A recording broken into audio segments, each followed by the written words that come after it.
The Tower of London is the ultimate symbol of royal power. For nearly 1,000 years, it housed kings, queens, and the crown jewels. It served as a fortress, palace, and prison. It is one of the most studied and documented historic sites in the world. Yet, archaeologists uncovered unsettling human remains only 10 feet right under the walkway.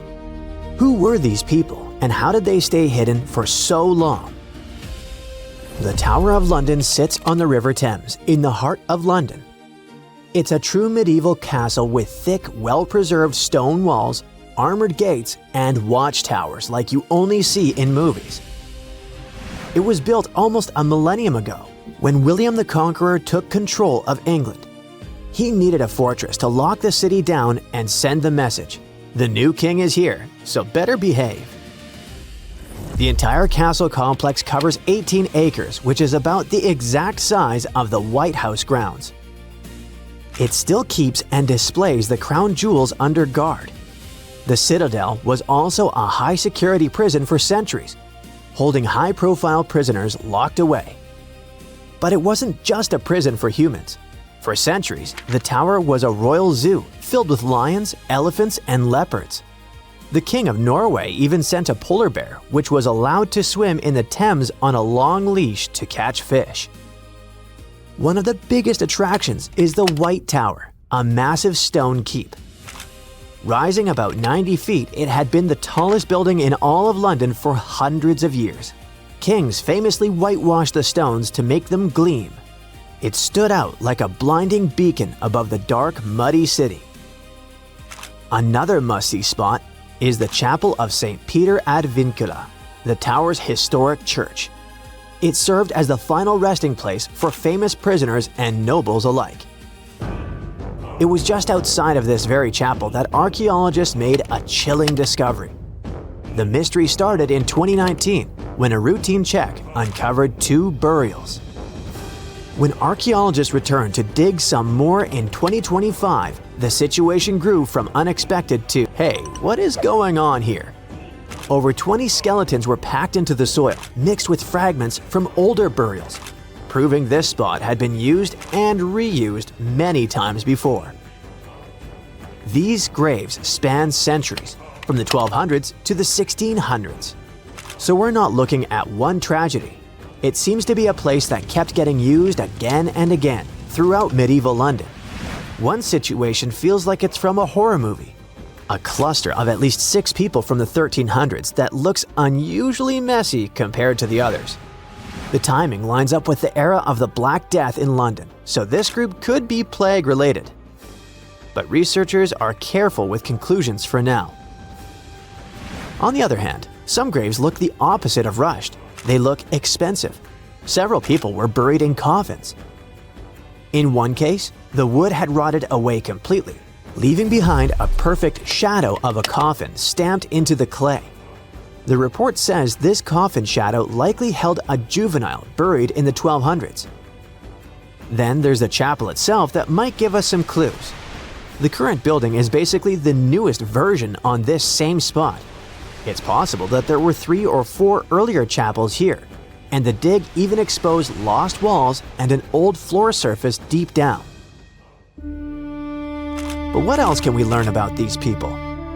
Here's where science can help. Researchers look at teeth.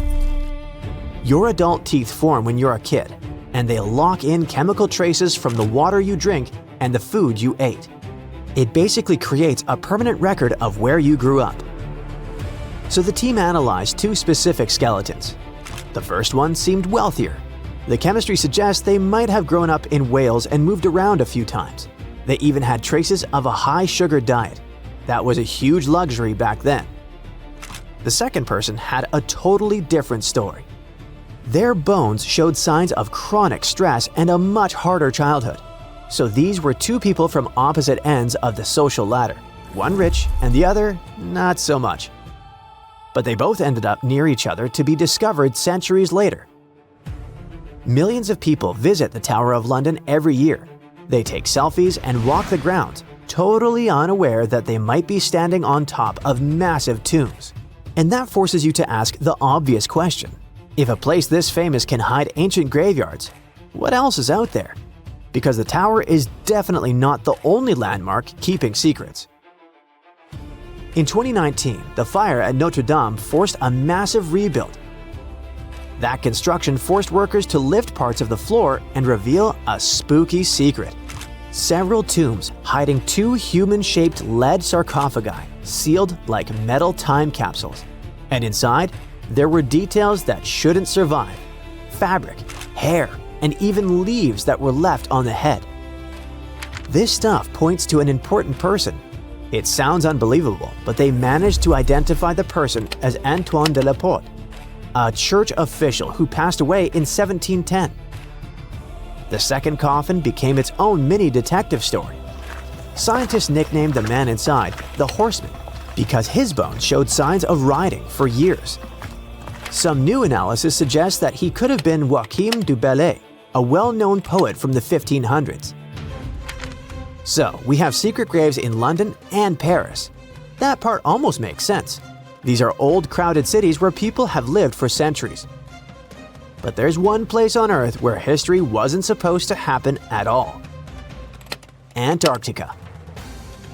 Yes, almost literally the edge of the world with nothing human anywhere nearby for hundreds of miles. And still, in 1985, a Chilean scientist found human remains on an ice-free beach in Livingston Island on a spot now called Yamana Beach. A human skull in Antarctica sounds impossible, but the dates make it worse. When the remains were studied, the person appeared to be a young woman around 21, likely from the southern Chilean channels. She passed away in the early sealing area, roughly 1819 to 1825. That's basically the opening minutes of humans showing up in that region. So why would a young woman end up there? One idea is that she might have come with early sealers, maybe as a guide or part of the crew. The original researcher even suggested she could have been abandoned there for unknown reasons. Plus, the spot where they found her is known to have been visited by early 19th century sealers. The pieces fit together somewhat, but no one can really pin down the story. And it gets even stranger. The first discovery in 1985 was her skull, but later researchers came back to the same area and found more human bones. In 1988 and again in 1993, they recovered two femurs, basically thigh bones, near the original site. The big question is obvious. Were those bones from the same person, or did more than one person pass away here? The plan was to use DNA testing to check if the femurs matched the skull. If these three sites prove anything, it's that new discoveries could be anywhere. But the really exciting part is daydreaming about where we could go next. We are entering a phase where technology could make history feel like time travel. Think about what we can do with the gathered data. We can already pull DNA from a tooth to find out what someone ate or where they grew up. Maybe one day we could take that biological code and use AI to completely recreate a person. Imagine a digital human that looks just like them, with the right eye color, skin texture, and even scars. Then we combine that with the environment. Laser scanning allows us to map every inch of those buried foundations. If you feed that into a physics engine, you can rebuild the walls that fell down 500 years ago. That means in our lifetime, you might not just visit the Tower of London to see it as it is right now. You could strap on a headset and step inside the chapel as it looked in 1348, being face to face with history, just without the bad smells or the risk of catching the plague. Do you know how much gold has been mined by humans throughout history? About 216,000 tons. And 2/3 of this amount was mined after the 1950s. Different countries, different times, thousands of different people involved. But what if you found huge deposits of gold in one place? What if a giant gold ore deposit was discovered? No, not just giant, but super giant. This is exactly what was found in China. A group of geologists discovered about 40 gold veins with about 330 tons of gold ore. But that's not all. 3D modeling has shown that even more gold lies underneath. At a depth of about 9,800 feet, there may be several hundred more tons. In short, there is a chance that they will discover deposits with about 1,100 tons of gold. Can you imagine how much that is? If not, that's about $83 billion. Wow! Experts say that this deposit contains approximately 4.9 ounces per ton of ore. It seems that this is negligible, but in fact, it's a high indicator in gold mining. Usually, 0.35 ounces per ton is awesome. If all calculations turn out to be correct, it will be the largest gold mine in the world, even bigger than the South Deep mine located in South Africa, with its 1,025 tons of gold. Everyone is worried. Everyone is happy. Gold, gold, gold on their minds. Everyone wants gold. Everyone buys gold. Gold is rising in price. Gold is more reliable than Bitcoin and cash. Gold is associated with wealth and luxury. Gold is always a valuable and profitable investment. But hold up. Why is it so? Why do people go crazy over some shiny metal? The fact is that gold has both practical and psychological value. For centuries, gold has represented power, prestige, and wealth in different cultures. It seems we're born in a genetic memory that gold is valuable. Think of how many problems gold has brought to literary heroes and how many gold-related adventures we've seen in movies. Gold makes people happy and greedy, cruel and intimidated. That's why so many people love it. Yes, it glitters, it's beautiful, but it's also practical. Gold doesn't rust, it doesn't corrode, it can be stored for a long time, and it doesn't deteriorate. It's literally a reliable investment. All other savings may lose value because of crises, but gold remains unchanged. The only problem, it can get stolen. In addition to jewelry making, gold is used in electronics, medicine, aerospace, and many other industries. Bitcoin has a value because of the public support of people around the world. Money has value thanks to the support of authorities. Gold has value on its own. It's tangible and visually appealing, and its worth is also supported by people's centuries-old belief in its enduring value. But never let gold cloud your mind. Many people lose their honor and even their minds over it. Avoid this trap. It's just a shiny piece of metal. There are other precious metals in the periodic table: palladium, silver, copper, platinum. Why is gold number one? Cheaper metals such as copper, iron, lead, and aluminum corrode and rust. Aluminum is also not durable. Platinum and palladium are more expensive than gold, but they're too rare and difficult to mine. You won't make many coins out of them. Silver is softer than gold. It tarnishes, scratches, and deforms. And, well, to be honest, gold is more beautiful. But there is another reason why gold is so expensive. It's quite difficult to get. Gold mining is a very laborious and long process. In movies or documentaries, you might have seen people standing at the mouth of a river, collecting silt and clay, sifting it through gauze and small nets, and finding gold particles there. That's one of the methods for how gold is mined. You have to work hard to get just a few small pieces. How do they find gold? It used to be luck. Someone was walking along the shore and saw something glistening in the water. But today, gold detection methods are much more effective. Geologists know that gold is present in almost all rocks and soil, but its particles are so tiny that they're not visible. But when the concentration of gold is high and noticeable, work begins to extract it. Special geological teams are engaged in searching for these sites. When they discover gold, they drill wells, then take soil samples and decide if there's enough metal to carry out large-scale mining. Production depends on the deposit. If gold is in hard rock, miners drill holes, place dynamite, and detonate it. The explosion breaks the rock into pieces so they can extract the gold. But this is just the beginning of the work. After collecting large pieces of rock, workers take them to factories to extract valuable material. At the first stage, specialists break large pieces of rock into smaller ones. Using crushing machines, they grind the ore into tiny pieces, similar to gravel. This gravel then enters rotating drums filled with steel balls. The drums spin, and the balls grind the gravel into powder under pressure. This mass is then mixed with water and passes through special filters. After that, gold is extracted from the ore using chemical solvents and complex purification systems. It adheres to carbon, then is separated from it, followed by several additional processes, including electrolysis and further purification. At the end, the gold is melted and separated from impurities, then poured into ingots and sent to other plants for further processing. Yes, it's a difficult and time-consuming process, and quite a long one.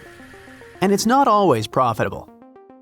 You can find a deposit of precious metal, but it will be too expensive to extract it, and the amount of gold there won't be enough to make the effort worthwhile.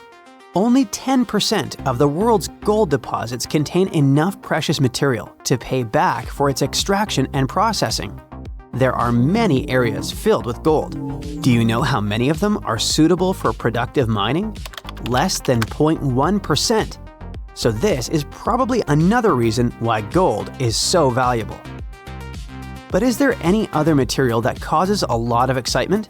Oh yes, this material is called liquid gold, and this is helium.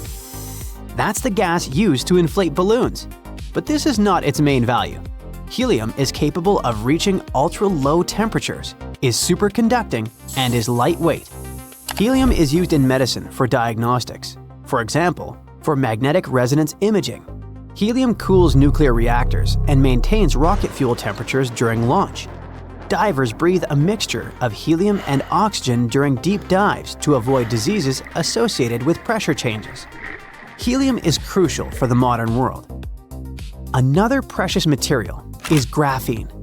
It's not just one of the most durable materials in the world, it's a highly conductive material. Heat and electricity pass through graphene easily, which makes it very promising for the development of what? Considering that graphene is also flexible, water repellent, non-toxic, and has antibacterial properties, it's suitable for developing everything. Medical equipment, mechanical engineering, electronics, construction, logistics, energy conservation, space and underwater industries, and much more. Scientists believe that graphene has the potential to enable revolutionary new technologies that could change the lives of all people. Something similar happened with silicon, which is actively used to create semiconductors and rechargeable batteries. It's possible that without silicon, we wouldn't have smartphones, laptops, and other electronic devices. Graphene may also lead to a new technological leap. When the world switches to renewable sources of energy and uses electric transport, graphene can become technological gold. During tests, graphene batteries have shown that they charge more than 70 times faster than regular ones and last 3 times longer. At the same time, they're cheaper and environmentally friendly. Okay, that sounds cool, but where do we get this graphene? It's obtained from graphite, which lies in the bowels of the Earth. One of the largest graphite deposits is located in South Australia. 200 million tons of high-quality graphite. It sounds like it could be enough for the entire planet. There's something absolutely massive and deeply unsettling hiding right next to Stonehenge. More than a dozen giant pits carved into the ground. They're all spaced with eerie precision and form a perfect circle, more than a mile wide. For years, nobody could explain them. They were too big to be animal traps, too organized to be natural sinkholes, and way too deliberate to be random. And the biggest question was, who had the power, knowledge, and reason to reshape the land on this scale 4,000 years ago? So these pits surround a place called Durrington Walls, a huge Neolithic settlement just a short walk from Stonehenge. Archaeologists now say humans dug them around 2500 BCE, during the late Neolithic period, when people supposedly lived simple farming lives without metal tools, written language, or modern math. Each pit stretches about 30 feet across and plunges roughly 15 feet down, and together they form an almost flawless ring. To prove the pits weren't natural, scientists went full detective mode. They drilled soil cores and tested the dirt itself, including microscopic traces of ancient DNA and something called luminescence dating, which tells you when the soil last saw sunlight. Every test pointed to the same answer. Humans made these pits on purpose. Here's where it gets wild. The pits weren't dug randomly as people moved along. They were laid out as a single unified project.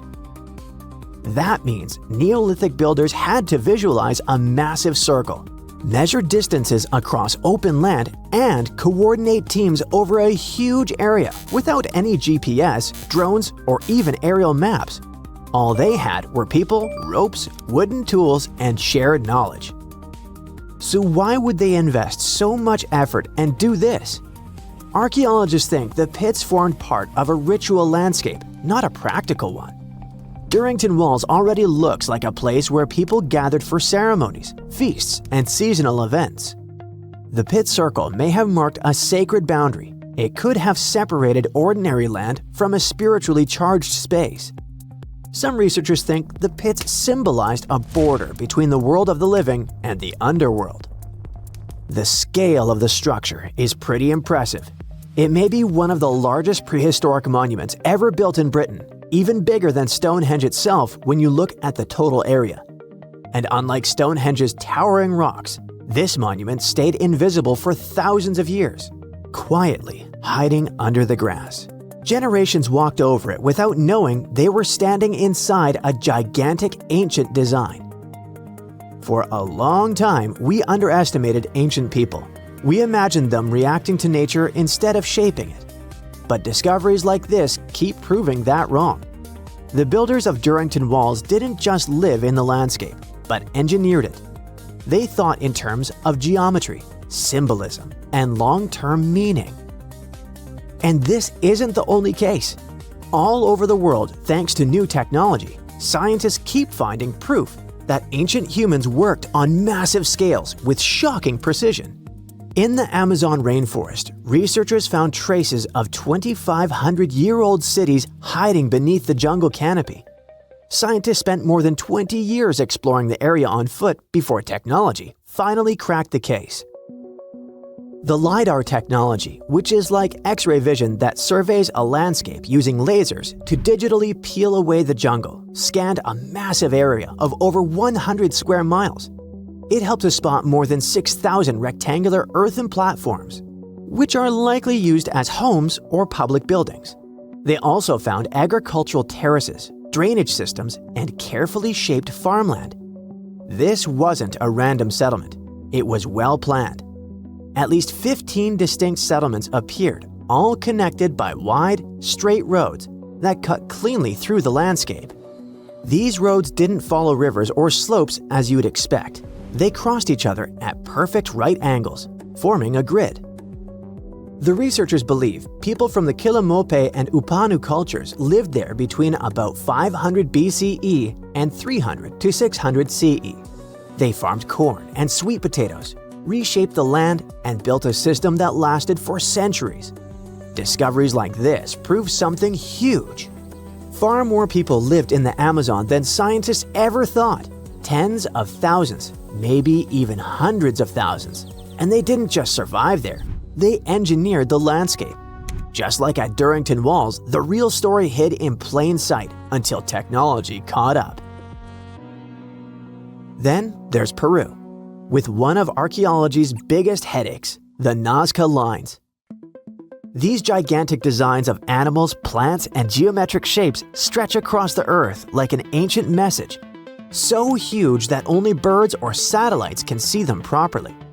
For decades, people have tried to figure out why the Nazca people made them, how they did it, and what those massive patterns mean. And until recently, the mystery stayed stubbornly unsolved. Walking the desert or flying over it, archaeologists would spot lines and figures and wonder if anything was missing. But the ones already known were just the tip of the iceberg. Traditional fieldwork, with people on the ground slowly mapping things out by hand, took forever. And even then, dozens of smaller designs were just too faint for the unassisted eye. So, instead of scanning the desert on foot, researchers taught artificial intelligence how to see patterns in aerial and drone imagery. They fed terabytes of pictures into trained models, and AI began flagging shapes, curves, and ancient outlines that had been hiding for centuries. In just about 6 months, it identified 303 previously unknown geoglyphs in the Nazca Desert. It almost doubled the number of figures we knew before and showed entire classes of designs. Some of these new shapes are tiny, just a few feet across, but they sit next to giant ones like the hummingbird or monkey. Thanks to all the new finds, scientists can finally start testing theories they had about the purpose of the lines. It looks like the lines weren't just decorations. Many may have been walkways or routes used for ceremonial movement. In case you're worried, AI isn't replacing archaeologists. They still check every promising lead on the ground and interpret everything the machines find. Back in Britain, the pit circle also connects to an even older structure, an early Neolithic site called Robin Hood's Ball. Because it stood so far from the famous stones, it felt like a side character. But it turns out Robin Hood's Ball is from around 3600 BCE, which makes it about 500 years older than Stonehenge itself. It's what archaeologists call a causewayed enclosure, which sounds fancy but really means a big circular earthwork made of ditches and banks. Instead of one clean trench, the ditches are broken into short segments with little gaps in between. And instead of keeping people out, it probably brought them together. Archaeologists think these enclosures worked as gathering places, spots for meetings, feasts, rituals, and social bonding among the first farming communities. Then came the twist no one expected. While preparing land at Lark Hill, a hillside northeast of Stonehenge, for new military housing, archaeologists found signs of another causewayed enclosure. This discovery flipped the map upside down. The landscape wasn't growing outward from Stonehenge, it was already alive long before the stones ever went up. As researchers dug deeper, they found hundreds of flint tools, beautifully made leaf-shaped arrowheads, chunks of human skull, and pieces of antler, likely used as digging tools. Then came the pottery. Different styles showed up in different places, some from the enclosure ditches, others from nearby pits. That matters because pottery styles often act like cultural fingerprints. The mix suggests something big. Different groups of people were visiting the same place and brought their own traditions, tools, and objects with them. All of this changes how we see Stonehenge. The stones didn't appear out of nowhere. They rose in a landscape already loaded with meaning, memory, and movement. Every new discovery like the ones near Stonehenge, in the Amazon jungle and Peru, forces archaeologists to rewrite textbooks and the whole world to rethink the idea of progress. It turns out that ancient people made up for the absence of steel and electricity with observation, creativity, and shared meaning. They finally did it. After 300 years of searching, archaeologists pinned down the location of the lost land of the white jaguar, the city of Maya hidden in the wild jungles of Mexico. It all kicked off back in the 1500s with the Lacandon Maya. These guys were some super tough survivors who just didn't quit. When their main capital, Lacamtun, fell to the Spanish in 1586, most people would have called it game over, but not the Lacandon. Nope, they packed up, headed deeper into the rainforest, and built their last stronghold, Sakbalan. It was a hidden fortress of stone temples, twisty jungle trails, and howler monkeys acting like noisy little guards. For over 100 years, the Lacandon managed to keep their traditions alive there, far from European control. Then, in 1695, history came crashing in. A Spanish friar named Diego de Ribas stumbled into Sakbalan. And yeah, that was basically the beginning of the end. Soon after, the Spanish took over. By 1721, the Maya had abandoned Sakbalan. The jungle didn't waste time. It swallowed the place whole, with roots tearing into walls and vines smothering plazas. The city didn't just disappear, it got eaten alive. For the next 300 years, Sakbalan turned into more of a myth than a memory. A name archaeologists and explorers would whisper, secretly hoping to find it one day. Plenty of expeditions tried to track it down, but the rainforest is sneaky. Every path looks identical, maps fall apart in the humidity, and even GPS can't cut through the thick green ceiling. It was like looking for a needle in a haystack, except the haystack was alive, covered in thorns, and yeah, crawling with jaguars that would happily make you lunch. So how did the scientists crack the mystery? One word: a letter from the 17th century. The letter by Diego de Ribas described all the routes, rivers, and trails leading to Sakbalan. It showed in every detail the journey of the soldiers who walked 4 days to the Lakuntun River after leaving Sakbalan. Then they sailed for 2 days and arrived at the church El Encuentro de Cristo, left their canoes, and continued on foot to Lake Petén Itzá in Guatemala. This was already detailed enough, but the scientists needed to pinpoint the exact location with geographic information systems. They took into account vegetation layers and how much each person was carrying to map an approximate range where Sakbalan should be. They fed this information to GIS and calculated where the city should be. And bingo, it worked. Archaeologists traveled through the jungle and found stone temples rising like broken teeth from the earth. There were also some tools and ceramics, and a Spanish church right in the middle of the ruins. The discovery isn't just about cool ruins, it rewrites history.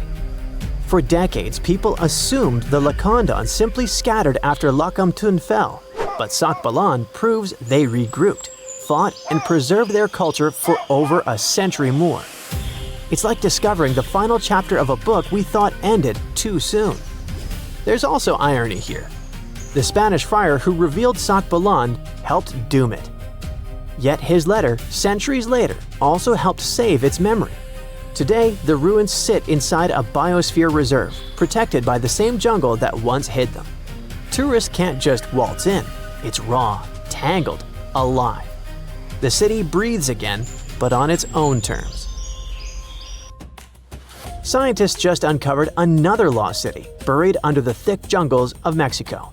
It had been hiding there for 600 years.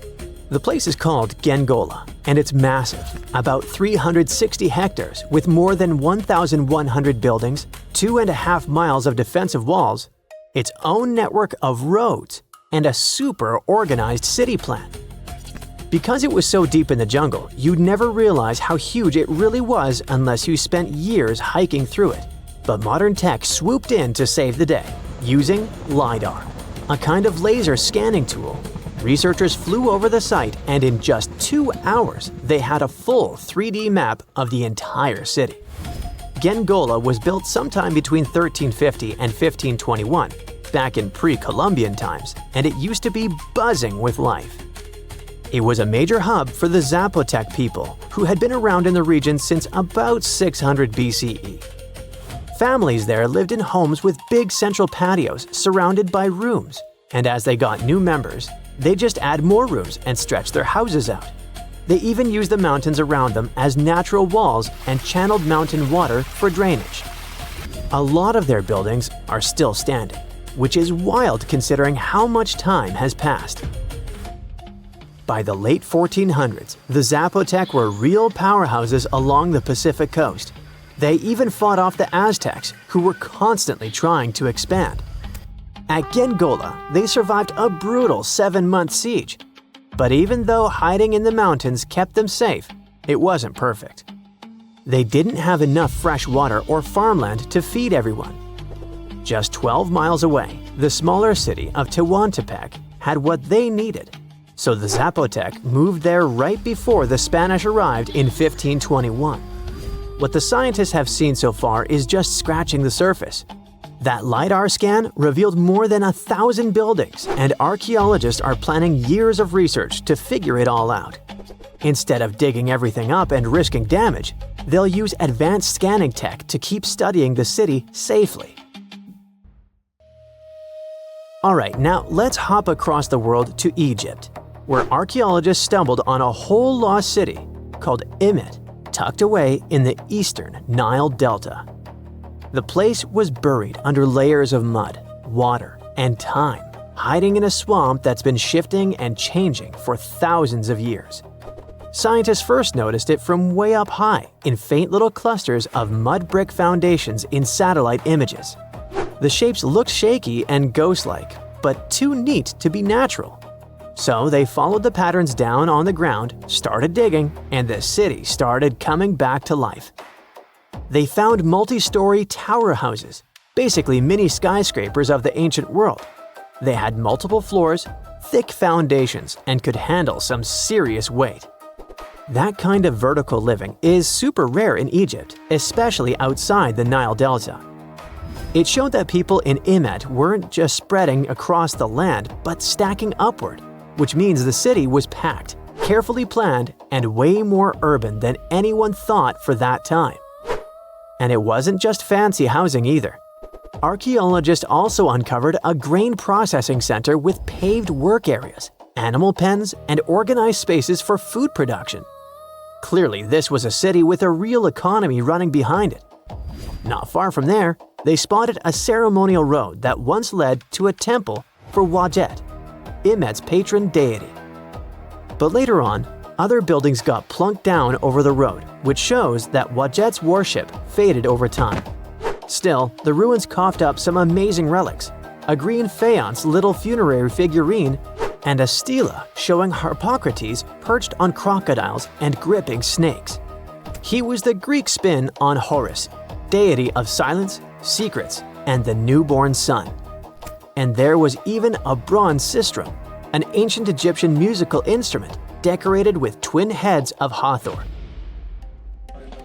Turns out, Imet was active from around the 4th century BCE onward, stretching from Egypt's late period into the Roman era.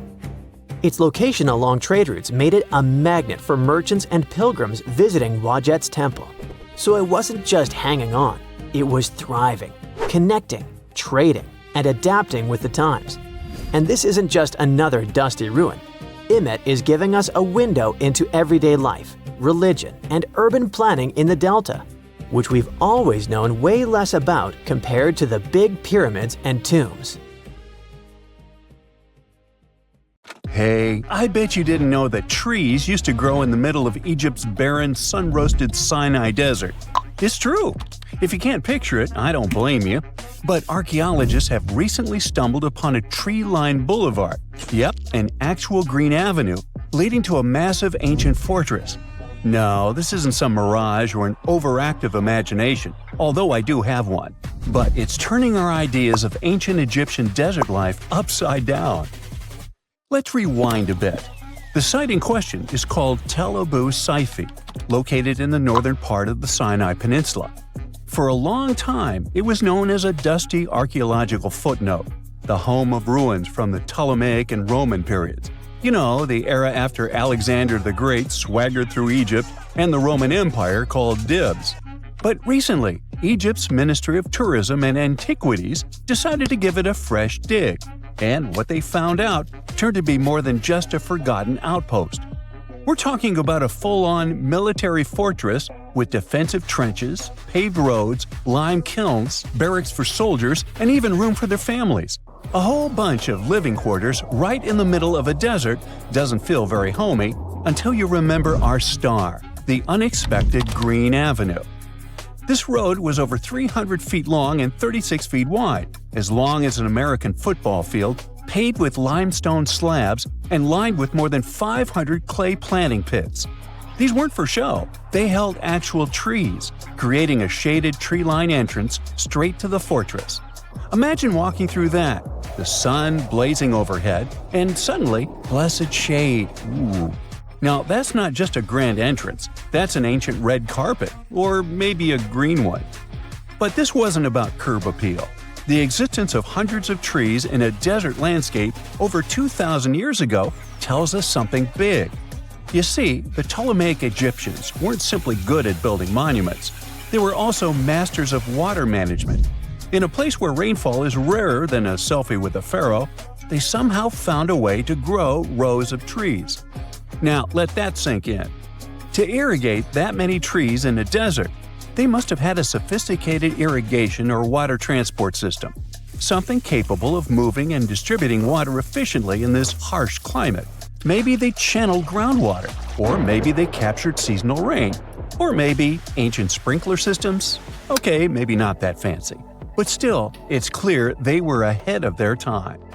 Here's the thing, we already know the Egyptians mastered water control. They harnessed the Nile with ditches and canals to feed distant fields. So irrigation wasn't exactly a mystery to them. They had the skills and the knowledge. And sure, scientists still debate what the Sinai climate was like 2,000 years ago, but many believe it may have once been greener.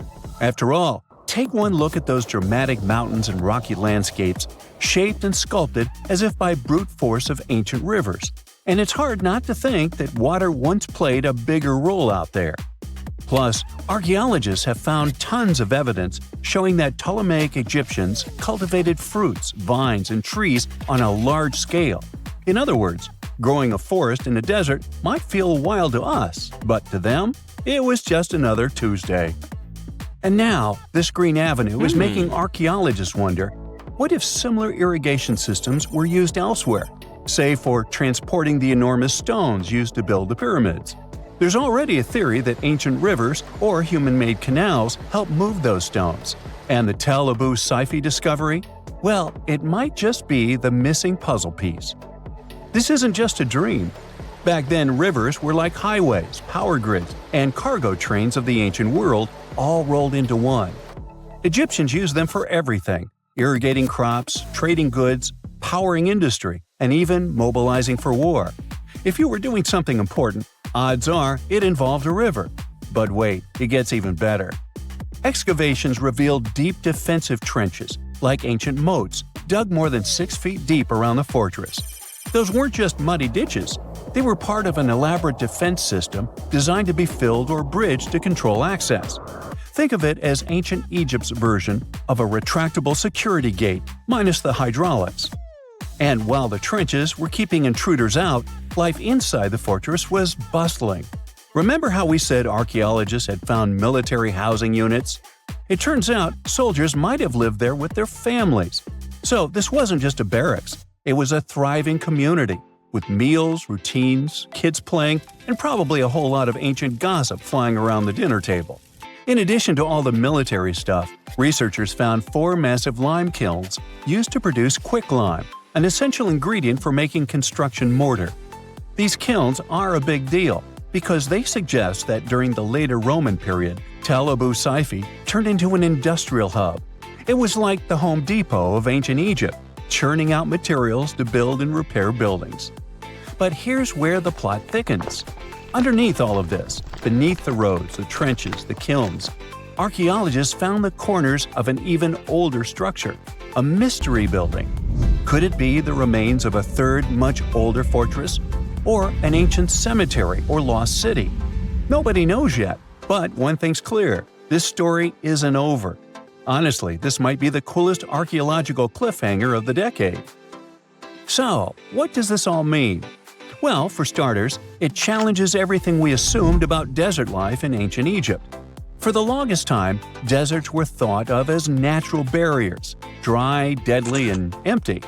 But this find suggests that the desert might have once been green and full of life, not because the climate was dramatically different, but because the Egyptians were incredibly good at bending the environment to their will. They didn't just survive in the desert, they transformed it. It also adds fuel to the fire in the age-old debate about ancient Egyptian tech.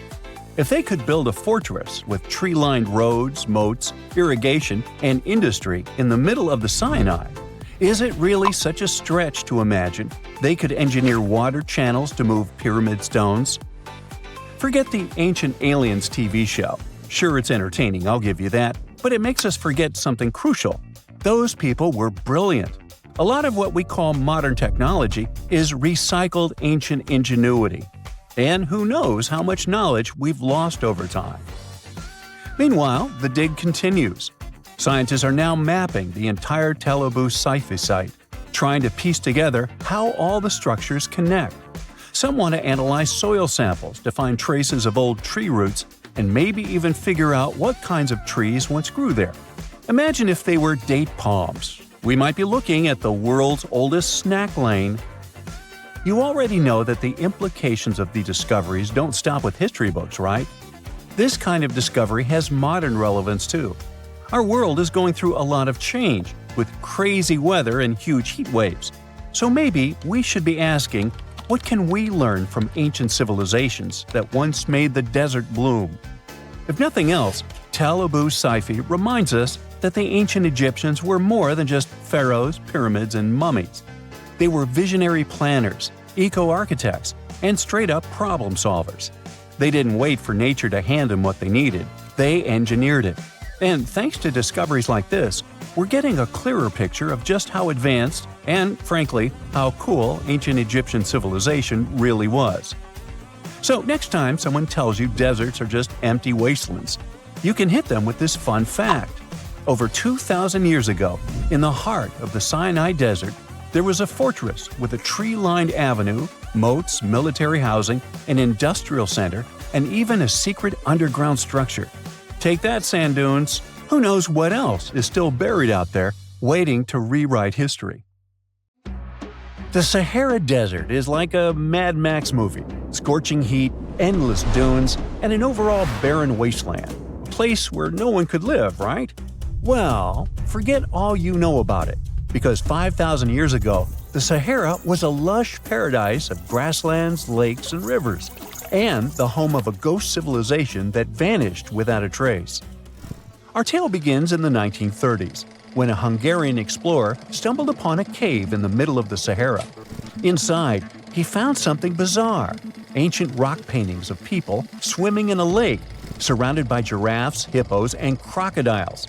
At the time, everybody shrugged it off as some symbolic depiction of the afterlife, because, really, who would imagine a lake in the Sahara?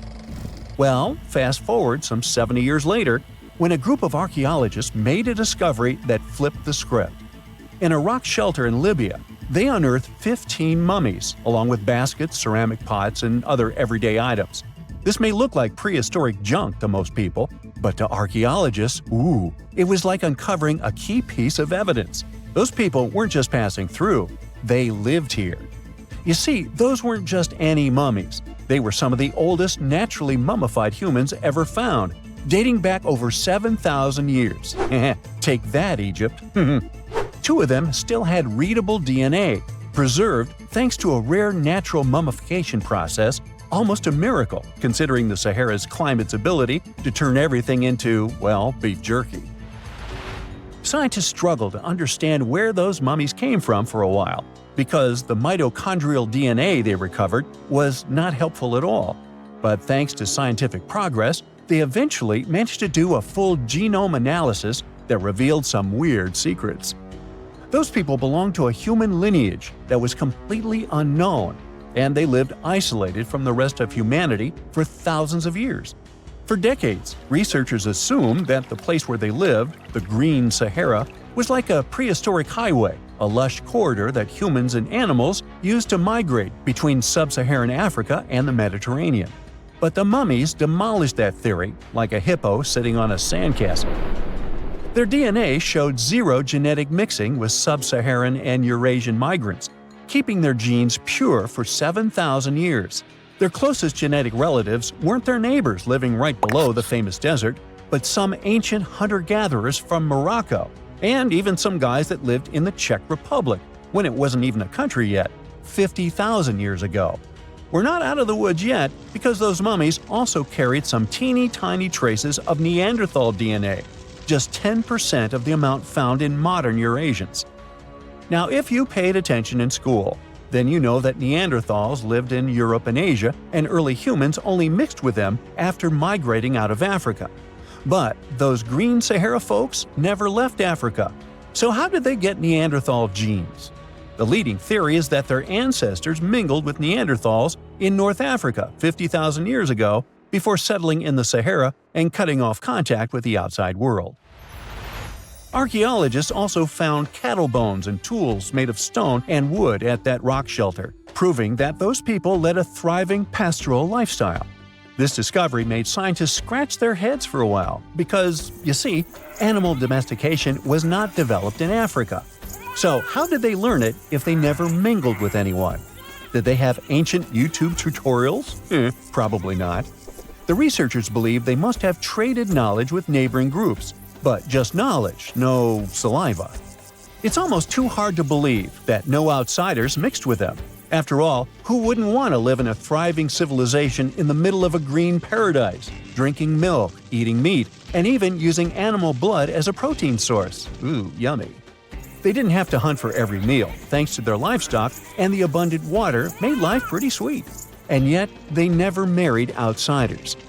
Why? Maybe it was a cultural choice to never date outside their own group. Or maybe the landscape itself kept them isolated. This is where scientists place their bets. They believe that the dense forests and rivers that existed in the Green Sahara acted like nature's no trespassing sign, creating a geographical barrier that isolates animals, plants, and whole societies. This isolation is the reason why their genes were so unique. These guys weren't swapping spit with anyone else. But this genetic time capsule almost didn't survive. For most of the last ice age, the Sahara was even harsher than today, a true dead zone where humans couldn't survive. 70,000 years ago, even the toughest people disappeared, retreating to the Nile Valley and the Mediterranean coast. Why? Because Earth was a climate bully. Massive glaciers stole all the moisture, weakening monsoons until rain clouds barely reached North Africa. Then came the knockout punches. Armadas of icebergs flooded the North Atlantic, triggering devastating droughts each time. This was the Sahara's ultimate keep-out era. Now, you're probably wondering how in the world the Sahara turned green after all this, and then went back to being a desert again. Well, it all started 15,000 years ago, I wasn't around then, when Earth was shaking off the last ice age. Our planet's axis was a bit wobbly, and because of that, the northern hemisphere got closer to the sun, getting extra sunlight and heat. This eternal summer turned North Africa into a giant moisture magnet, pulling water from the Atlantic and making it all rain down on the Sahara. The result of this ridiculous amount of rain was a lush savanna, complete with lakes the size of small countries. But the African humid period was not just a one-time miracle. The truth is, this eternal on and off switch between green and desert happened to the Sahara more than 230 times since the desert was born. During one of these events, the Sahara even expanded, getting bigger than it is today. So when the Green Sahara showed up, you can bet it brought the ultimate ecosystem glow-up. This wasn't just a light dusting of grass. We're talking full makeover. The transformation was so complete, it even reshaped animal populations. Cheetahs suddenly struggled with the new prey dynamics, while rodents like the multi-mammate mouse thrived in the suddenly abundant grasslands. But don't pack your prehistoric swim trunks just yet. This paradise had teeth. The Sahara was an ecological maze of crocodile-infested rivers, malaria-carrying mosquitoes, and big cats lurking in the tall grass. Crossing it would have been like playing a real-life game of Hungry Hungry Hippos. This is probably why more groups didn't settle permanently. The Sahara's climate cycled between wet and dry every 20,000 years, hardly a stable zip code. For most ancient people, it was smarter to treat the Green Sahara like an all-you-can-eat buffet, grab resources and leave before the desert returned. Still, this Green Sahara period lasted for 10,000 years, giving our mystery shepherds plenty of time to thrive. But around 5,000 years ago, Earth's axis shifted again, the rains moved away, and the Sahara dried up faster than a puddle in July. As the desert returned, the shepherds from the Green Sahara had no choice but to pack up their livestock and leave. Some researchers believe they migrated toward the Nile, laying the groundwork for ancient Egypt, so I guess their legacy lives on. Besides, their pure lineage may be extinct by now, but some faint genes of the mummies can still be found in the people that live in North Africa today. But the introvert mummies were not the only ones using the Green Sahara as an Airbnb. They actually had neighbors just around the corner, in a lakeside village in Niger to be exact. Those people thrived for 5,000 years and left behind the oldest Sahara Desert cemetery, including a man buried in a turtle shell, a grinning Halloween man with filed teeth, and a heartbreaking family embrace frozen in time, victims of the very waters that sustained them. Eventually, those people disappeared too, just like it happened to our antisocial friends. This proves that this desert outsmarts everyone, with a landscape that gives paradise with one hand and takes it away with the other. Archaeologists just found the remains of a lost city from thousands of years ago, hiding in southeastern Europe. They were sure that it was nothing more than an old defense outpost, but new digs are changing that big time. They now believe the site might actually be the lost capital of an ancient kingdom of Lynkestis that has to do with Alexander the Great, the man who changed history. The ruins are near a small village called Cernobuki in North Macedonia. You can find mentions of them from 1966, but nobody really dug into them until about 15 years ago. At first, they found just a few ruins and thought it was a guard post used to spot Romans coming from the west. But now, a team of scientists went back with high-tech equipment and found proof this place wasn't just a tiny outpost. Researchers managed to look under the ground and found that the Acropolis the ruins sit on, which is a flat hilltop, has enough rooms and infrastructure to host a full-on city inside the fortress walls. It covers about 2.8 hectares and around 10,000 people lived here at its peak. Researchers also found a textile workshop and plenty of artifacts, including a coin from the time of Alexander the Great and with his image, axes, game pieces, and an oil lamp, and even a small ceramic with a heart motif. One of the coolest finds is a reusable clay theater ticket, which was unique to North Macedonia. This means there was also most likely a theater here, and it could be in one of the large buildings. Experts used to think that the city was from the time of King Philip V, but now, thanks to the coin and especially the ancient tools and broken pottery that were found, they believe people might have lived there during the Bronze Age. Lynkestis and the rest of Upper Macedonia had some pretty intense weather with freezing, rainy winters, and super hot summers. Life there wasn't easy, and most of the time, it was all about surviving. The people who lived in the area were mostly nomadic herders, and they had to move around depending on the season. They traveled with their flocks of cattle, goats, and sheep, always looking for the best pasture lands. Back then, Macedonia was kind of like the outsider of the Greek world. It was part Greek, but powerful city-states like Athens and Sparta didn't really accept it. Thanks to this position on the edge, Macedonia had the chance to mix Greek traditions with local culture. Eventually, they took over and changed the whole ancient world under kings like Philip II and Alexander the Great. The new discoveries at Cernobuki show us how connected and powerful ancient Macedonia really was, especially since the city sat along trade routes to Constantinople. Big historical figures like Octavian and Agrippa might have passed through the area on their way to clash with Cleopatra and Mark Antony. The place could also be the lost capital of the ancient kingdom of Lynkestis or Lyncus.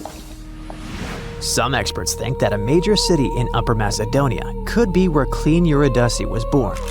That powerful lady gave birth to Philip II of Macedon, who took over Lynkestis in the 4th century BCE. The kingdom of Macedon became independent, and thanks to it, the son of Philip II, Alexander the Great, later became the king of the Macedonian Empire. That man totally lived up to his name. In just 13 years, he created one of the biggest empires in history, stretching from Greece all the way to Egypt and India. And he managed to do all that before passing away at just 32 years old. Researchers plan to dig deeper into this important site to learn more about the early civilizations of Europe. This incredible discovery was possible thanks to LiDAR. This remote sensing tool helps map things like how tall plants are, how thick forests are, and other details across big areas. LiDAR is an active system, meaning it creates its own energy, in this case light, to scan the ground. A laser fires super-fast pulses of light that shoot down to the ground and bounce off things like buildings and tree branches. The LiDAR sensor then catches the reflected light and records it. The system measures how long it takes for the light to go from the laser to the ground and back. This is called the two-way travel time. That time helps figure out the distance the light traveled. Then, using that distance, the system can figure out the exact elevation of different spots. Scientists recently found another lost city using the same technology. This one, called Guiengola, was hiding beneath the dense jungles of Mexico for 600 years. All this time, researchers believed there was just an abandoned fortress there. There was no way to go and see until recently, when they used LiDAR and got a 3D model of the area in just 2 hours from a plane. Guiengola was built in pre-Columbian times between the years 1350 and 1521. It covered 360 hectares and had over 1,100 buildings, 2.5 miles of defensive walls, and a whole network of internal roads. The city had a well-planned urban layout with temples and ball courts and separate neighborhoods for the elites and commoners. It was a crucially important place for the Zapotec people, a group that had lived in the area since around 600 BCE. In Guiengola, families lived together in homes with big patios in the middle, surrounded by rooms. As families grew bigger, they would add more rooms and expand their homes. Since Guiengola was surrounded by mountains, the locals tried to use every piece of land on the slopes that was good enough to build a house. They even used natural drainage of the area to have water, and they must have been great at construction, as many of their constructions are still standing today. But at some point in the beginning of the 16th century, they didn't have enough fresh water and good farmland to grow food, and moved away to nearby Tehuantepec. Archaeologists plan to learn more about how the Zapotecs were organized, how they ruled their cities, and how they interacted with the Spanish when they arrived. They plan to study all 1,170 buildings found in the LiDAR scan, and it'll take a few years. Another recent find, made with the same groundbreaking tech, is a massive city that lay hidden beneath the thick green canopy of the Amazon rainforest. A whole network of houses, plazas, roads, and canals was hiding in the shadow of a mighty volcano. Many scientists thought that ancient Amazonian people lived in tiny huts and cleared patches of land to survive. But this city, built 2,500 years ago and inhabited for nearly 1,000 years, debunked that theory and changed everything. Now, researchers think tens of thousands or even hundreds of thousands of people lived in complex urban societies. They scanned the area and found that 6,000 rectangular platforms, each about 66 by 33 feet and 6 to 9 feet high. These structures were arranged in clusters around central plazas that had straight roads with perfect right angles and paths connecting them. One of the roads was an impressive 16 miles long. Building straight roads like this is way harder than just going with the landscape. Some of these roads may have had great spiritual or ceremonial significance. The civilization was thriving thanks to rich soil from a nearby volcano. But the same volcano may have also led to its downfall. Researchers also found signs of threats to the cities, such as ditches that blocked entrances to the settlements. Maybe some people living nearby were trying to get in. The next step for the scientists will be to study the adjoining 116 square miles to know more about this large, complex society that could be bigger than the well-known Mayan cities in Mexico and Central America. Let's face it, most ancient tombs have been looted at least once. No matter how scary the rumors could have been, most mummies were open too. But one. This is the Bashiri mummy, and it puzzles everyone so much that nobody dares to see what's inside. Meet Howard, but you must know him already if you're into Egyptian history. He's primarily famous for discovering King Tut's tomb back in 1922.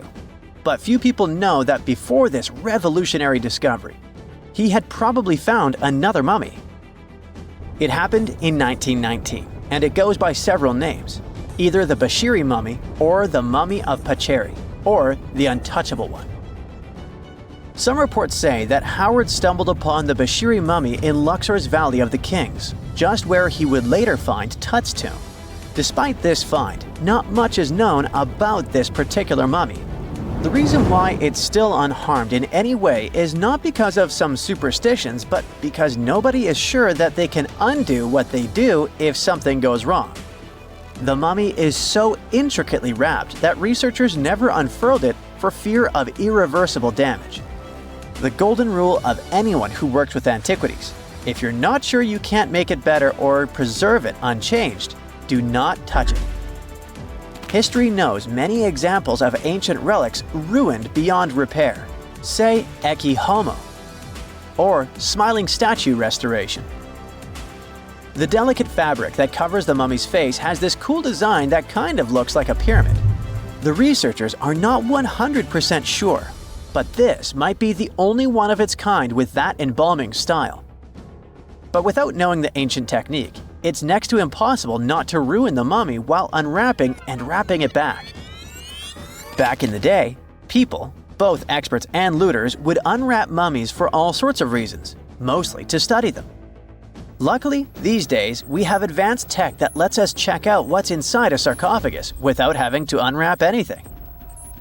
After taking a closer look at the Bashiri mummy, researchers figured out that it belonged to a man who was around 5.5 feet tall and lived during the Ptolemaic era, which makes this mummy roughly 2,300 years old. The Egypt Museum shared that the X-ray scan also uncovered an inscription of the guy's name, but it's a bit tricky to tell if it says Pacheri or Nenu, adding to the intrigue. The museum also pointed out that the fancy casing the mummy is in features all sorts of decorated scenes.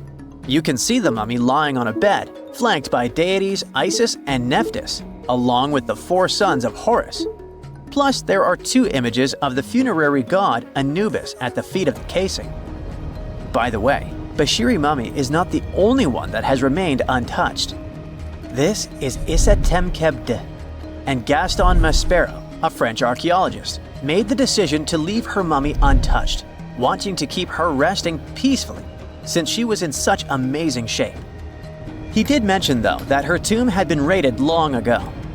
Thanks to some X-ray work, we learned more about the mummy.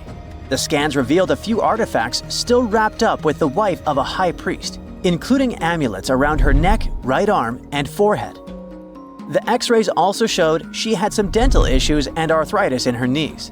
While she passed away as an older woman, it's tough to pinpoint her exact age. However, various sources from her son's reign indicate that she was held in high regard in the kingdom. Isitemkebd served as the sister wife of Penejim II. You got me right, they were related by blood and were siblings, but back then it was pretty common to get married this way to preserve the purity of the bloodline. Say that to Habsburg, duh. Their chase for purity only led to inbreeding and the notorious Habsburg's jaw. Right, I guess we should not judge ancient Egyptian rules and morals, but what we can say for sure is that both Bashiri and Isitemkebd were incredibly lucky to stay untouched. The odds were not in King Tut's favor, though. The researchers' work hit him hard. The tomb itself was discovered in 1922, but it wasn't until 1925 that the nested coffins were opened during an excavation. The outer coffin, held together with silver pins, opened up to show another coffin shaped like a mummy, decorated with colorful glass and flower garlands. There were worries about the king's mummy because it had been exposed to moisture. The middle coffin was pretty heavy and didn't have any handles, so they had to be super careful taking it out. Inside the innermost coffin, which was solid gold and wrapped in a red cloth, they found the royal mummy, and this all went down on October 28, 1925. Tutankhamun's mummy, measuring about 6.07 feet, fit snugly into the innermost coffin, which was 6.17 feet long. You can already tell there was a problem, right? Imagine how hard it is to extract something as fragile as an ancient dried-up mummy, especially when there's not much room for maneuver. Plus, the mummy looked sus. It was pitch black, Howard Carter, the lead archaeologist of the expedition, estimated that around 2 buckets worth of oils had been poured over the mummy. But care had been taken to avoid the mask and feet. It was made to preserve him better. The body was positioned at a slight angle in the coffin, and there was a noticeable difference in the amount of dark oils on the right and left sides, indicating that the coffin might have tilted while being lowered into the sarcophagus. This oil created moisture inside the coffins, and over time, it reacted chemically, which Carter described as a sort of slow, spontaneous combustion, leading to the carbonization of the linen wrappings. Unfortunately, the combination of heat and moisture took a toll on the mummy's trappings as well. The crook and flail fell apart, the resin scarab cracked, and the threads holding the hands and mummy's bands started to decay, making everything quite fragile. Plus, the oils hardened over the years, effectively gluing the mummy and mask to the coffin's bottom. To try and separate the mummy from the inner and middle coffins, they were placed in the sun for several hours, reaching temperatures of 149 degrees Fahrenheit. Despite this effort, the mummy remained stuck, so the initial examination had to be done right where it was. The first part of Tutankhamun's mummy the researchers checked out was his lower legs and feet, meaning they started the examination from the bottom up. As they peeled back the bandages, they uncovered the first of many treasures wrapped up with the king. They took their time to carefully document and photograph everything they found. The inner layers of bandages were in pretty bad shape, mostly turning to dust, making it tough to figure out how everything was originally wrapped.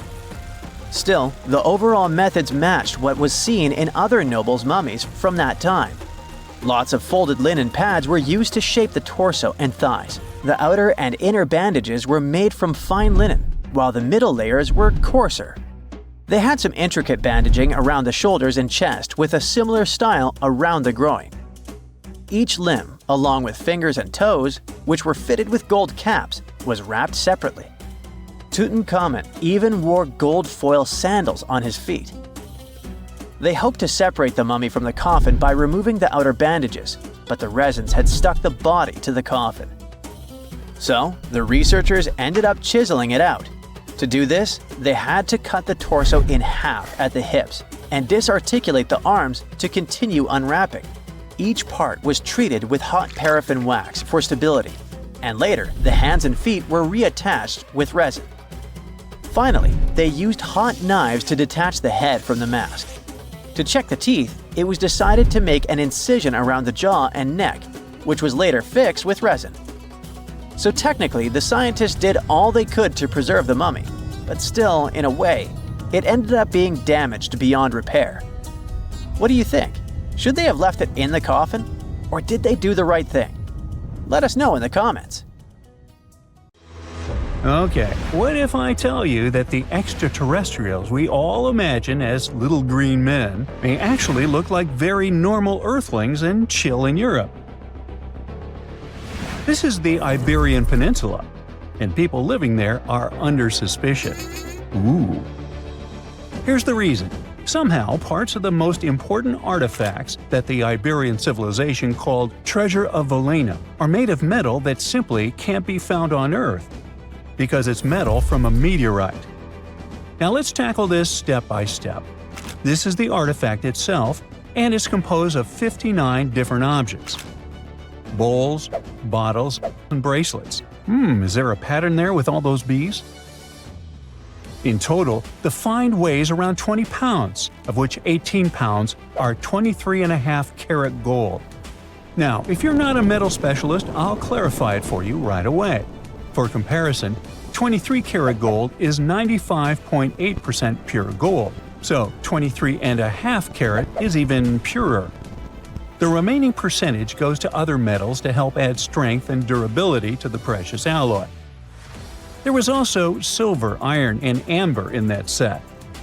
The artifact could have been pretty straightforward, but for these two, let's call them imposters. Look at this wrought iron bracelet and this hollow hemisphere. Can you see that? Those rusty lines on the hemisphere and the overall weird color of the bracelet do stand out, since everything else is made of purest gold. This all started back in 1963. when a researcher noticed a dark leaden metal among the shiny bowls and bottles. The metal was shiny in some areas and covered with a ferrous-looking oxide that was mostly cracked. Now, just so you understand, gold does not usually act this way. Gold is one of the least reactive of all metals, so it won't even tarnish, let alone rust. To figure out where this suspicious iron came from, researchers turned to mass spectrometry, which checks out the mass-to-charge ratio of molecules. Their findings showed that the nickel in the iron is similar to that found in meteoritic iron. Simply put, the bracelet and the hemisphere are of extraterrestrial origin. Ooh. Now, the exact age of the trove is hard to determine, yet it's crucial. We need to know the exact age to see if it coincides with the start of the Iron Age in the Iberian Peninsula. If it does, then no further questions here. But if it doesn't, well, it's, at the very least, weird, if not suspicious. So there's this three-age system. It comprises the Stone Age, then the Bronze Age, and then the Iron Age. The Stone Age is of no importance here, so let's compare the Bronze and the Iron Ages. The Bronze Age began when it was realized that combining copper and tin produced a material that was more durable than either metal alone. This era was all about major upgrades in tools and weapons, but two standout inventions were writing systems and the wheel. Then came the Iron Age. This time was all about slowly bringing iron into everyday life. Iron was way easier to shape into cool designs than bronze. Now, this was a big deal because iron, especially transformed into steel, provided significant improvements in all aspects of life. Tools became lighter, cheaper, and stronger compared to their bronze equivalents. You get it? Good.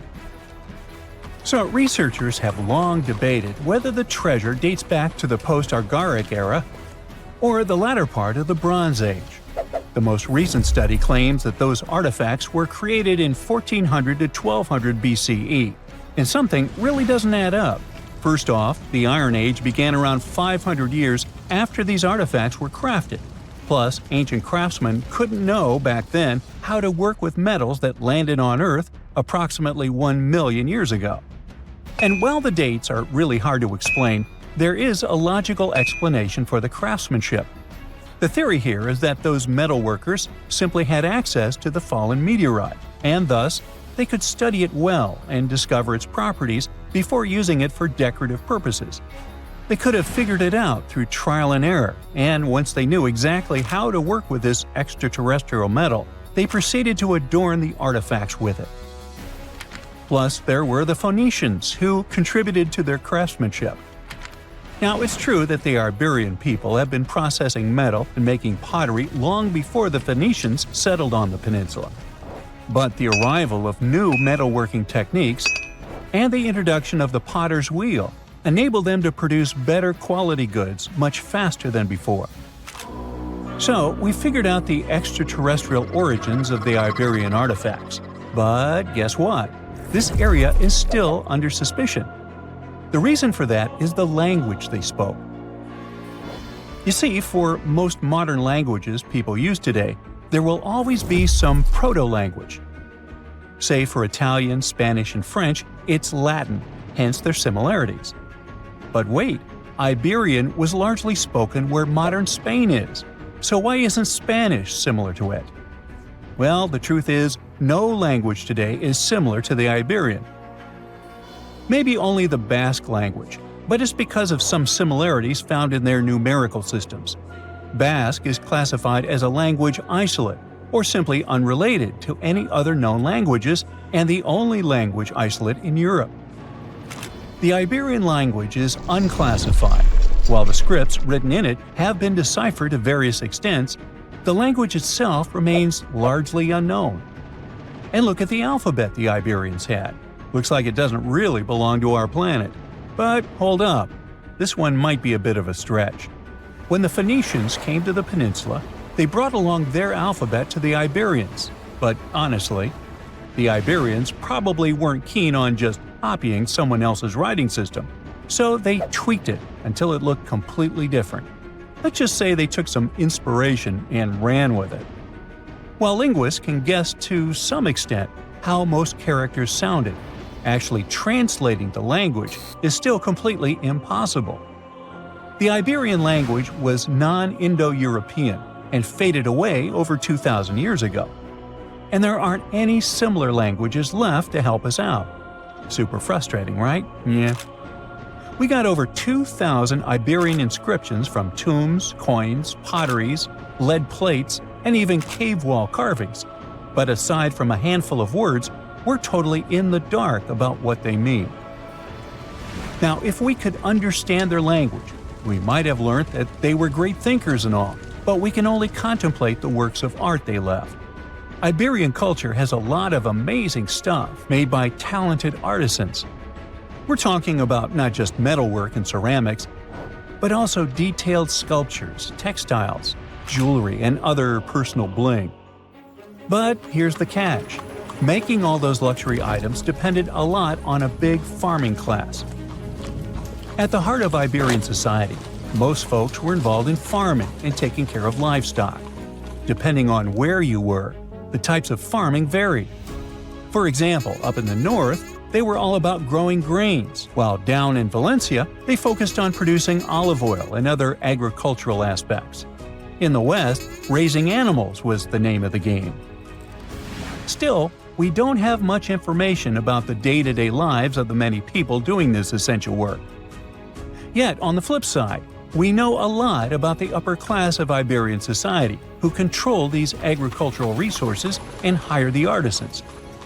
By the 7th century BCE, we start to see a group of Iberian princes who were living the good life, trading with the Phoenicians and enjoying fancy luxury items.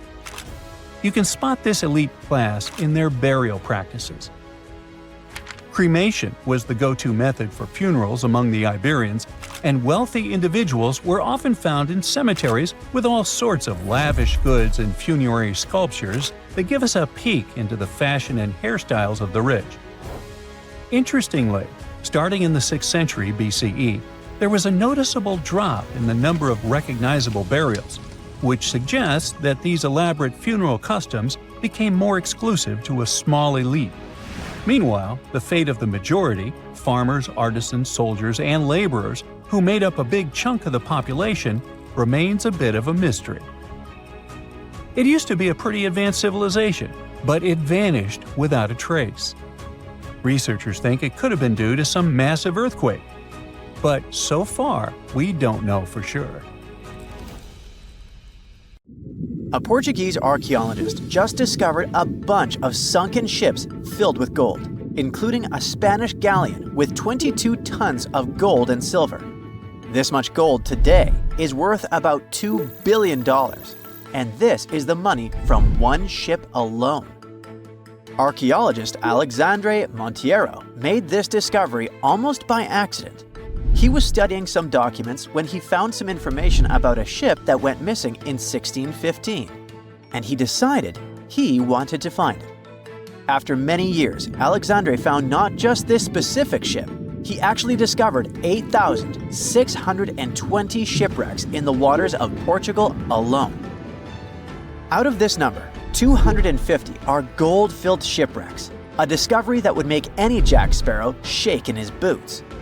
Most of these ships went down for boring reasons like the weather, but sometimes they were destroyed in battles, which may or may not have been super epic.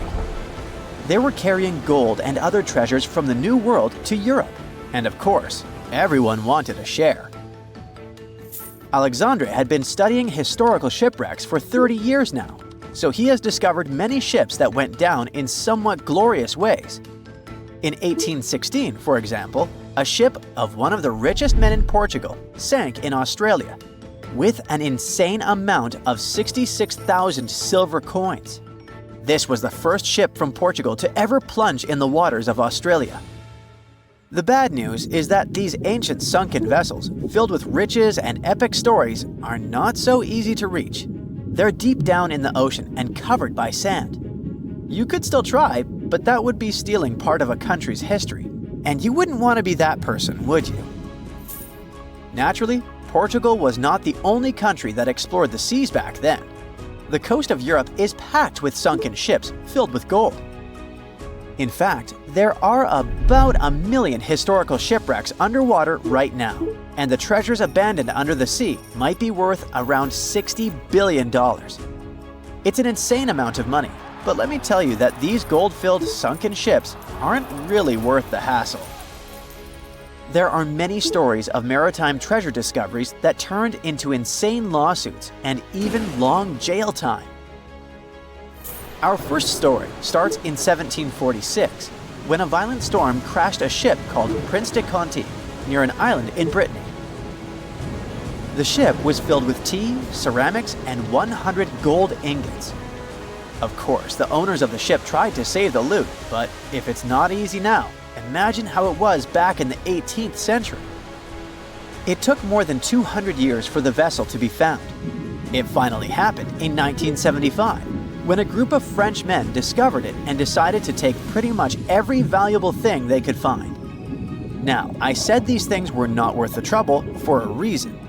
In France, if you find anything that can be historical, you must declare it to the local authorities within 48 hours. Fail to comply, and you will be committing something known as a crime.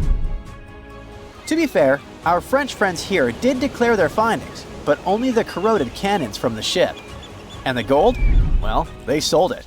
Obviously, because each gold bar is worth between $125,000 to $231,000. It took French authorities almost 50 years to retrieve the stolen gold, and they didn't retrieve all of it. Part of it was bought by an elderly couple living in Florida, and the crime is so serious they were charged for connection with money laundering, organized crime, and the trafficking of cultural goods. The poachers also sold some gold ingots to the British Museum collection. Now, let's go back to the 1850s, when a steamer called SS Central America traveled from Panama to California and back again. This was during the Californian Gold Rush, a time when 300,000 people moved to California to dig for gold. Because the travel route was not easy breezy, people needed to carry their gold around on big ships. This is where our friend SS Central America comes in. In 1857, the ship had 578 people on board and about 10 tons of gold. Very few survived, and around $100 to $150 million in gold went down with the ship. All of this explains why in 1988, a group of investors from Columbus decided to finance a research project to find this ship. The research was led by a guy named Tommy Thompson. Tommy was really crazy about the idea of finding this sunken ship filled with gold. It took him years to find the exact location of the SS Central America, especially because the ship was 7,500 feet beneath the surface of the Atlantic Ocean, and retrieving it required a lot of fancy tech. A group of 161 investors paid for his adventure, but it goes without saying that they were not doing this out of love from their hearts. They invested $12.5 million in this project because they were expecting to earn at least 10 times more. But since life is not all sunshine and rainbows, 39 insurance companies sued the research team as soon as they retrieved the gold. Back when the ship was up and running, these companies insured the cargo of the SS Central America, and when the cargo was finally retrieved, more than 100 years later, they wanted to be compensated. They said it was not their job to retrieve it, but that doesn't mean they abandoned it. This crazy talk didn't stick, and 92% of the gold was given to the research team. The plot thickened when the investors were scammed by none other than Tommy Thompson, who fled with $4.16 million. He also had 500 gold coins, but he's not telling a soul where they are. Nonsense like this is the reason why most countries have rules to protect cultural properties. And yes, sometimes shipwrecks can be a cultural property. Obviously, there are many maritime treasure discoveries that happen without breaking any laws. The SS City of Cairo, for example, was a steamship that submerged in 1929 with 2,000 boxes of silver coins weighing 122 tons. A company called Deep Ocean Search retrieved the coins from a depth of 17,000 feet. which is 4,500 feet lower than the Titanic. 34 million pounds went to the UK Treasury, and the deep ocean search also got a share. The good news here is that some of the coins can be bought by collectors, legally. Paying for a treasure is probably the closest you can get to an underwater archaeology find. I know, all I did was destroy your piracy dreams. But while raiding gold-filled shipwrecks may be a crime in most countries, or just financially impossible for us mere mortals, not all hope is lost. There is about $771 trillion worth of gold lying on the ocean floor, and it doesn't have an owner. It's like an underwater gold mine, except the gold is in the water. You know how the water of the ocean is salty? Well, the gold gets mixed with the minerals in the water, so it's not like you stumble upon a gold nugget on the beach. Each liter of ocean water has 13 billionths of a gram of gold, and it's very difficult to extract such tiny particles of gold from the water. But that doesn't mean people haven't tried, and of course, there's been a scam here too. In the 1890s, a guy claimed he had invented a thing that would suck gold from the seawater. When he got enough money, he fled the country with the cash. If you really want to get some gold, you could try to extract it from the Earth's core, which has 1.6 quadrillion tons of gold. There's 16 times more gold in the Earth's core than what humans have mined in the whole of history. No hoax involved here, because nobody has dared to go down there yet. With archaeologists discovering gold-filled sunken ships out and about, maybe we can make our own maritime treasure discoveries, or at least save enough money to buy some silver coins.